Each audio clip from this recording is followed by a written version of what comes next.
नमस्कार, मी पंजाब टेक. आज आहे 6 ऑक्टोबर 2024. आजपासूनचा परत सर्व शेतकऱ्यांना अंदाज देत आहे, कारण की सर्व शेतकऱ्याचं सोयाबीन काढू चालू आहे. विदर्भातल्या शेतकऱ्याचं चालू आहे, मराठवाड्यातल्या सर्व शेतकऱ्याचं सोयाबीन काढू.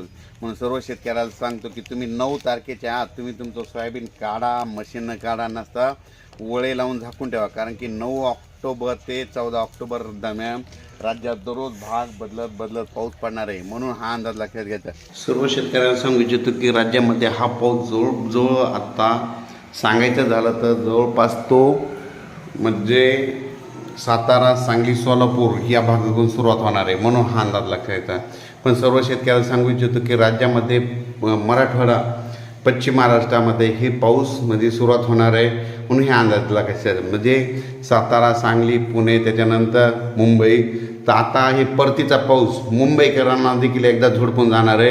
म्हणून हा अंदाज लक्षात घ्यायचा. म्हणजे मुंबई, नाशिक या भागातील शेतकऱ्यांना देखील कोकणपट्टी, तसेच त्याच्यानंतर नगर जिल्हा, सोलापूर जिल्हा, सांगली जिल्हा, सातारा जिल्हा, कोल्हापूर, तसेच धाराशिव, लातूर, बीड, नांदेड, परभणी, हिंगोली, वाशिम, यवतमाळ, किनवट, मुदखेड, जालना, संभाजीनगर म्हणजे या त्याच्यानंतर शिर्डी, संगमनेर, जुन्नर, मंचर, मुंबई, त्याच्यानंतर नाशिक ह्या भागामध्ये म्हणजे हे जवळपास हे पाऊस पडणार आहे.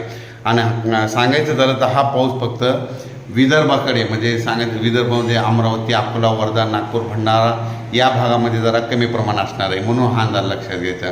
पण राज्यामध्ये 9 ते 14चा पाऊस सगळ्यात जास्त कोकणपट्टी, मुंबई, नाशिक, त्याच्यानंतर पुणे, सातारा, सांगली, कोल्हापूर, त्याच्यानंतर सोलापूर, त्याच्यानंतर धाराशिव जिल्हा, लातूर जिल्हा, नांदेड जिल्हा, परभणी जिल्हा, बीड जिल्हा, नगर जिल्हा, जालना, हिंगोली, नांदेड, यवतमाळपर्यंत हा पाऊस असणार आहे. पूर्व विदर्भ आणि पश्चिम विदर्भामध्ये या पावसाचा जोर कमी राहणार आहे. म्हणून हा अंदाज लक्षात घ्यायचा.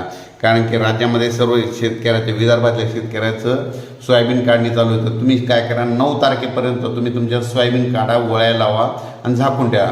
विदर्भातल्या शेतकऱ्यांनी देखील 9 तारखेपर्यंत तुम्ही काय करा, सुड्या लावा, वाटल्यास ताडपत्री झाकून घ्या. कारण की तुमच्या तिकडं 11, 12, 13च्या दरम्यान तुमच्या भागाकडे देखील पाऊस येणार आहे. म्हणून हा अंदाज लक्षात घ्यायचा.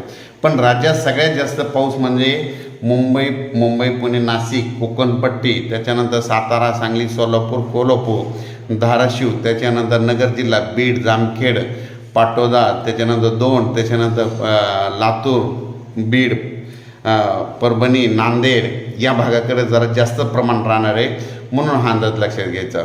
आज आहे 6 ऑक्टोबर. आज 6, 7 आणि 8 ऑक्टोबर दरम्यान राज्यामध्ये सातारा, सांगली, सोलापूर, धाराशिव तिकडल्या भागाकडे पाऊस सुरू होणार आहे. म्हणून हा अंदाज लक्षात घ्यायचा. पण राज्यात सर्व शेतकऱ्याला सांगू इच्छितो 9 तारखेपासून त्या पावसाची थोडी व्याप्ती वाढत जाणार आहे. म्हणून हा अंदाज लक्षात घ्यायचा. आता हा परतीचा पाऊस आहे, आणखीन 2 पावसं पडतील आणि हे शेवटचा पाऊस मात्र जाता जोरात पडणार आहे. म्हणून हा अंदाज लक्षात घ्यायचा. म्हणजे परतीचा पाऊस राज्यामध्ये जोरात समाधानकारक पडून जाणार आहे. आणि शेतकऱ्याचं सोयाबीन निघाल्याच्या नंतर काय असतं की हरभरा पेरणीसाठी पाण्याची आवश्यकता असते. म्हणून योगायोगानं हा पाऊस येणार आहे, शेतकऱ्यासाठी योगदान ठरणार आहे. म्हणून हा अंदाज लक्षात घ्यायचा.